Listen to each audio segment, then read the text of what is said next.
Virginia Woolf was a writer concerned, above all, with capturing in words the excitement, pain, beauty and horror of what she termed the modern age.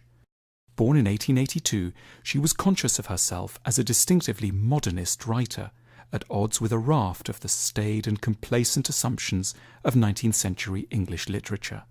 She realized that a new era, marked by extraordinary developments in urbanism, technology, warfare, consumerism, and family life, would need to be captured by a different sort of writer. Along with Joyce and Proust, she was a relentlessly creative writer in search of new literary forms that could do justice to the complexities of modern consciousness. Her books and essays retain a power to convey the thrill and drama of living in the 20th century. Woolf was born in London. Her father was a famous author and mountaineer, and her mother a well-known model. Her family hosted many of the most influential and important members of Victorian literary society. Woolf was largely cynical about these grand types, accusing them of pomposity and narrow-mindedness. Woolf and her sister weren't even allowed to go to Cambridge like their brothers, but had to steal an education from their father's study. After her mother died when she was only 13, Woolf had the first of a series of mental breakdowns that were to plague her for the rest of her life, partly caused, too, by the sexual abuse she suffered at the hands of her half-brother, George Duckworth. Despite her illness, she became a journalist and then a novelist, and a central figure in the Bloomsbury Group, which included John Maynard Keynes, E. M. Forster, and Lytton Strachey. She married one of the members, the writer and journalist Leonard Woolf. She and Leonard bought a small hand-printing press, named it the Hogarth Press, and published books from their dining room. They printed Woolf's radical novels and political essays when no one else would, and they produced the first full English edition of Freud's works. In just 4 short years between World Wars I and II, Woolf wrote 4 of her most famous works, Mrs. Dalloway, To the Lighthouse, Orlando, and the essay A Room of One's Own. In March 1941, feeling the onset of another bout of mental illness, Woolf drowned herself in the River Ouse. Her work has many vital things to teach us. Woolf is one of the great observers of English literature. Perhaps the finest short piece of prose she ever wrote was the essay The Death of the Moth, published in 1942. It contains her observations as she sits in her study watching a humble moth trapped by a pane of glass. Rarely have so many profound thoughts been eked out from such an apparently minor situation, though for Woolf there were no such things as minor situations. One could not help watching him. One was indeed conscious of a queer feeling of pity for him.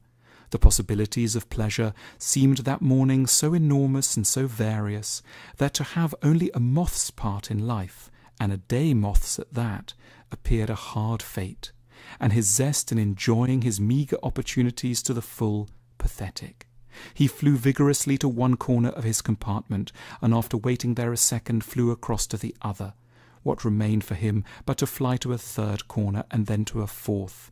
That was all he could do, in spite of the width of the sky, the far-off smoke of houses, and the romantic voice, now and then, of a steamer out at sea.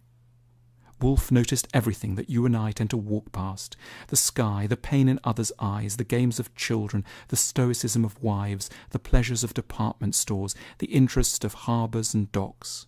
Emerson, one of her favourite writers, may have been speaking generally, but he captured everything that makes Woolf special when he remarked, "In the work of a writer of genius, we rediscover our own neglected thoughts." In another great essay, On Being Ill, Woolf lamented how seldom writers stoop to describe illness, an oversight that seemed characteristic of a snobbery against the everyday in literature. English, which can express the thoughts of Hamlet and the tragedy of Lear, has no words for the shiver and the headache. The merest schoolgirl, when she falls in love, has Shakespeare or Keats to speak her mind for her. But let a sufferer try to describe a pain in his head to a doctor, and language at once runs dry. This would be her mission. Woolf tried throughout her life to make sure language would do a better job at defining who we really are, with all our vulnerabilities, confusions, and bodily sensations. Woolf raised her sensitivity to the highest art form.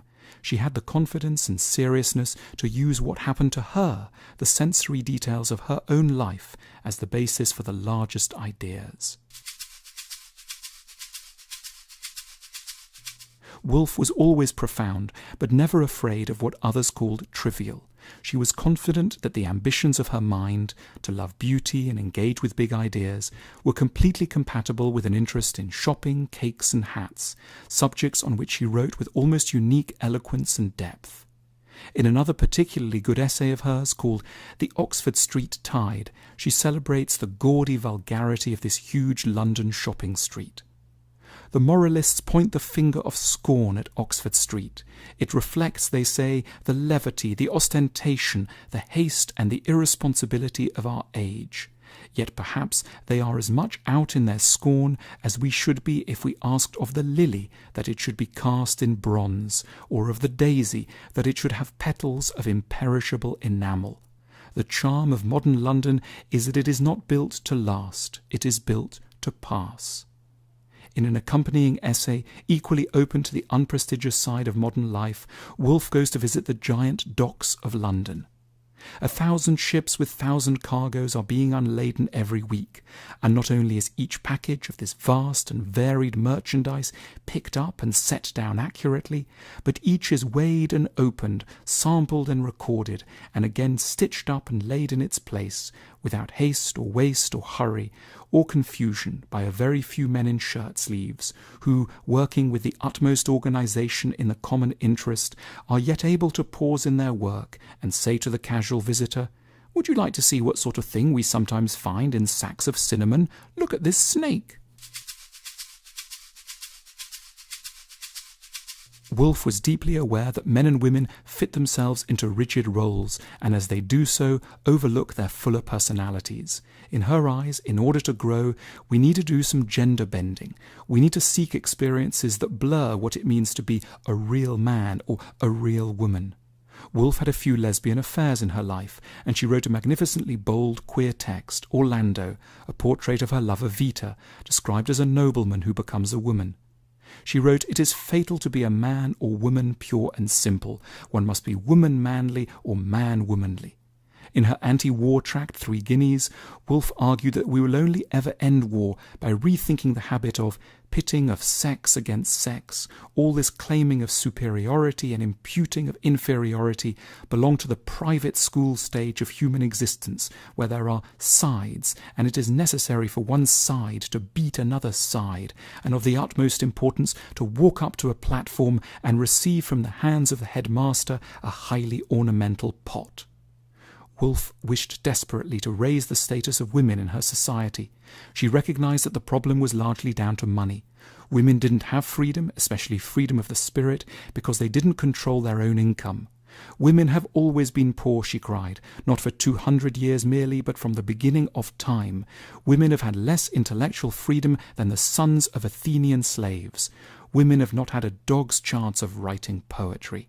Her great feminist rallying cry, "A room of one's own," culminated in a specific political demand. In order to stand on the same intellectual footing as men, women needed not only dignity, but also equal rights to education, an income of £500 a year, and a room of one's own. Woolf was probably the best writer in the English language for describing our minds without the jargon of clinical psychology. The generation before hers, the Victorians, wrote novels focused on external details, city scenes, marriages, wills. Woolf envisaged a new form of expression that would focus instead on how it feels inside to know ourselves and other people. Books like Woolf's, which aren't overly sarcastic, aren't caught up in adventure plots or cradled in convention, are a contract. She's expecting us to turn down the outside volume, to try on her perspective, and to spend energy with subtle sentences. And in turn, she offers us the opportunity to notice the tremors we normally miss, and to better appreciate moths, our own headaches, and our fascinating and fluid sexualities. If you liked this video, then I think you'll really appreciate Wisecrack, another fine channel on YouTube that also celebrates literature, philosophy, cinema, psychology and more. Click here to visit their channel page and see how they're introducing important topics and critical analysis through the lens of comedy.